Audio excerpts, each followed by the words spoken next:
Mga kabayan, bugso lang ng damdamin at hindi seryoso itong si dating Pangulong Duterte na ihiwalay ang Mindanao sa Pilipinas. Ito ang isiniwalat ni Professor Clarita Carlos sa isang interview.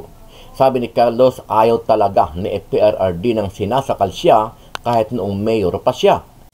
So sinabi kong bugso ng damdamin niya kasi alam naman na merong hidwaan nangyayari ngayon sa pagitan ng kanilang mga puwersa.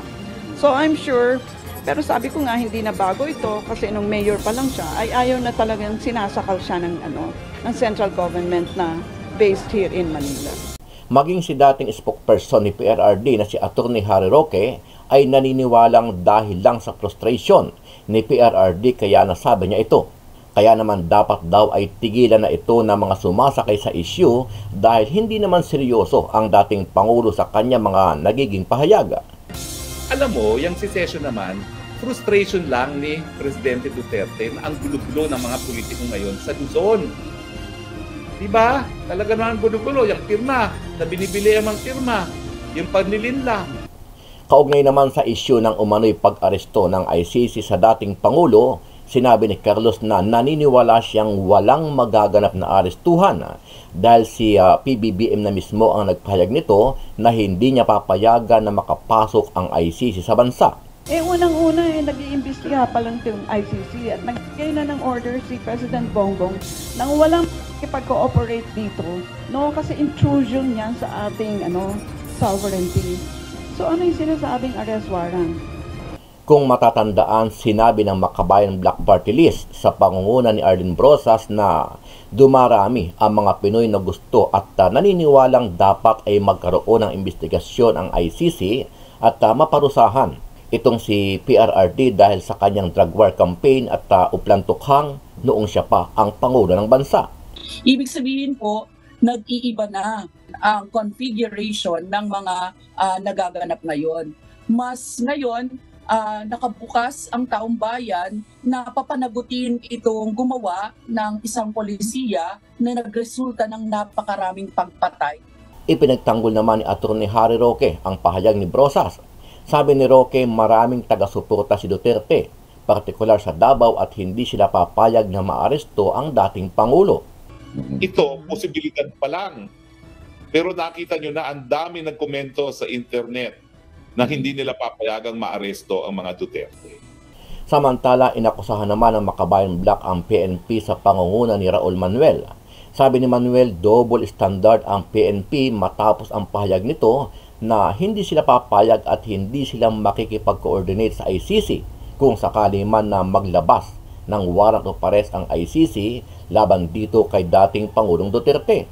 Gigil na gigil sila na mang-aresto kahit walang warrant na hawak mula sa korte pag mga ordinaryong tao. Pero pagdating kay Rodrigo Duterte, kahit pa may warrant na lumabas, hindi raw sila kikilos. Ibig sabihin, mas loyal ang PNP sa mga nasa pwesto na nagpapalaman sa kanila ng pera kaysa sa tungkulin nila. Ngayon naman, may filmmaker si Jade Castro na nakakulong pa rin kahit walang warrant at walang ebidensya laban sa kanya. Doon po natin nakikita ang double standards. Ano ang masasabi mo dito, kabayan? Kung ikaw ang tatanungin, sang-ayon ba kayo na pahintulutan ang ICC na makapasok sa bansa at ipaaresto itong si dating Pangulong Duterte? Sama-sama nating panoorin ang buong video at pakikomment nyo po ang inyong mga reaksyon at sariling opinyon. Pero bago yan, muli po ako nag-iimbita. Sa mga hindi pa po nakasubscribe sa ating channel na Kabayan News PH, pakipindot po ang subscribe button at pakiclick na rin ang notification bell para lagi kayong updated sa mga bagong upload natin na legit at napapanahong balita. Maraming pong salamat. Tila dumadami ang mga Pilipinong sumasang-ayon na sa investigasyon ng International Criminal Court o ICC kaugnay ng mga nasawi sa anti-drug war ni dating Pangulong Rodrigo Duterte. Sa December 2023 survey ng Social Weather Stations o SWS, lumabas na 25% ang matindi ang pagsang-ayon na dapat imbestigahan ng ICC ang drug-related killings. 28% naman ang somewhat approve o medyo sang-ayon. Mas mataas ito kumpara sa March 2023 survey. Batay sa Makabayan Bloc lawmakers, malinaw ang pulso ng bayan sa issue. Ibig sabihin po, nag-iiba na ang configuration ng mga nagaganap ngayon.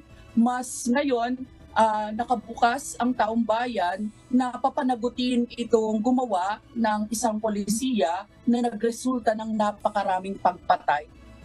Ayon naman sa dating presidential spokesperson ni former President Duterte na si Attorney Harry Roque, marami pa ring taga-suporta ang kampo ng mga Duterte at hindi papayag na maaresto ito ng ICC. Ito, posibilidad pa lang. Pero nakita nyo na ang dami nagkomento sa internet na hindi nila papayagang maaresto ang mga Duterte. Samantala, tinuligsa naman ng Philippine National Police sa pahayag na hindi nito ipatutupad ang posibleng ICC arrest warrant laban kay dating Pangulong Duterte. Inaakusahan ni Kabataan Party List Representative Raul Manuel na double standards ang PNP. Gigil na gigil sila ng mga aresto kahit walang warrant na hawak mula sa korte pag mga ordinaryong tao. Pero pagdating kay Rodrigo Duterte, kahit pa may warrant na lumabas, hindi raw sila kikilos. Ibig sabihin, mas loyal ang PNP sa mga nasa pwesto na nagpapalaman sa kanila ng pera kaysa sa tungkulin nila. Ngayon naman, may filmmaker si Jade Castro na nakakulong pa rin kahit walang warrant at walang ebidensya laban sa kanya. Doon po natin nakikita ang double standards. Wala pang tugon ng PNP tungkol sa partikular na issue, subalit ang panindigan nito, walang jurisdiksyon ng ICC sa Pilipinas. Yes, because there is already a question of jurisdiction kasi nga ito ay sa tingin natin ay panghihimasok sa sovereignty ng ating bansa. Kinumpirma kahapon ng Department of Justice o DOJ na ipinag-uutos na ng Manila Regional Trial Court Branch 51 sa Department of Foreign Affairs ang pagkansela sa passport ni expelled Negros Oriental 3rd District Representative Arnolfo Teves Jr.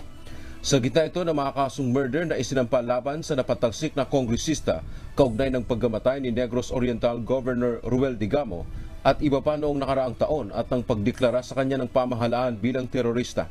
Ngunit binigyang diin ng kanyang abogadong si Attorney Ferdinand Topacio na hindi pa pinal ang ipinag-utos na kanselasyon ng pasaporte ng kanyang kliyente habang humahanap na sila ng mga legal na paraan para mabaliktad ang inilabas na desisyon ng korte. Kinwestiyon naman ito ang pahayag ni Justice Secretary Crispin Boyeng Rimulya na tila nagsasabing convicted na si Teves. Naniniwala si Topacio na hindi ito dapat isipin ng kalihim dahil wala umanong koneksyon ang kanselasyon ng pasaporte na magpapatunay kung totoong terorista o guilty sa mga kaso ang dating kongresista. Samantala, inatasan naman ng korte ang National Bureau of Investigation o NBI na gawin ang lahat para maibalik si Teves sa Pilipinas. Ayon sa Manila Regional Trial Court, bagamat ginarantihan ng saligang batas ang right to travel o makabiyahe, hindi naman ito absolute at mayroon pa rin itong restrictions. Binigyang diin ng korte ang tindi ng mga kasong murder na isinampa kay Teves at ang pagdeklara sa kanya ng gobyerno bilang terorista para pagbigyan ang hiling na kansilahin ang pasaporte ng dating mambabatas. Ayon naman kay Justice Secretary Crispin Rimulya, nananatili ang paghahanap ng hustisya at hindi nila papayagan ang mga individual na nakasuhan ng karumaldumal na krimen na takasan ang proseso ng batas. Nananatili pa ring malaya sa ngayon si Teves na sinasabing huling nakita sa bansang Timor-Leste. Kilala po niyo yan? Yan po si dating Congressman Arnolfo Teves ng Negros na may mga iba't ibang kasong kinakaharap dito, may murder, illegal possession of firearms, kung ano-ano pa na sinasabing sangkot sa pagpatay kay dating Governor Digamo. Ayan, ito pong taong ito ay tuluyan na pong sumikip ang mundong ginagalawan. Alam niyo kung bakit? Kasi po mayroon ng Regional Trial Court ng City of Manila na desisyon na pinakakansela sa Department of Foreign Affairs ang kanyang pasaporte kung saan man siya nandoon. Ibig sabihin yung kanyang Philippine passport na ini-issue sa kanya, binabawi na po ng pamahalaan matapos yung court order galing sa Regional Trial Court.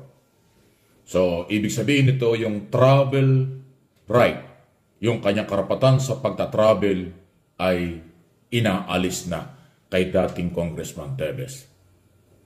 Dahil nga po sa kanyang pagtatago sa ating mga batas. Marami pong kaso siyang kinasasangkutan dito sa atin.